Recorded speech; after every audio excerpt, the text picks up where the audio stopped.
بسم اللہ الرحمن الرحیم۔ دوستو، آج ہم بات کریں گے افلاطون کی، جس کا اصل نام آرسطوٹلیس بتایا جاتا ہے۔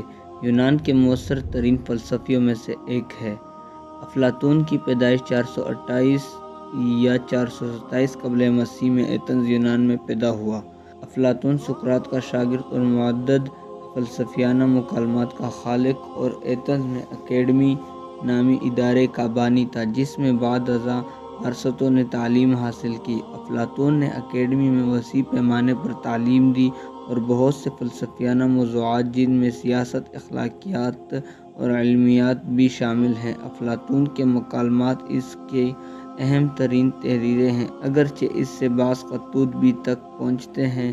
یقین کیا جاتا ہے کہ افلاطون کے تمام مصدقہ مکالمات صحیح سلامت ہم تک آئے ہیں، تاہم بعض ماہرین نے افلاطون سے منسوب مکالمات کو مشکوک قرار دیا ہے، یا ان کے مطابق بعض تحریریں سراسر غلط طور پر اس سے منسوب کر دی گئی، جبکہ افلاطون سے منسوب تمام خطوط کو بھی جھوٹا قرار دیا گیا ہے۔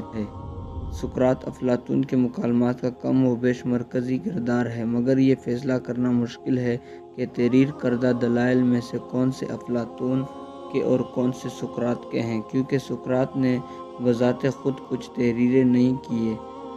اس لیے اس مسئلے کو عموماً سقراطی مسئلہ کہا جاتا ہے۔ تاہم اس میں کوئی شک نہیں کہ افلاطون اپنے استاد سقراط کے خیالات سے بے حد متاثر تھا، اور اس کی ابتدائی تحریروں میں بیان کردہ تمام خیالات اور نظریات ماخوذ ہیں۔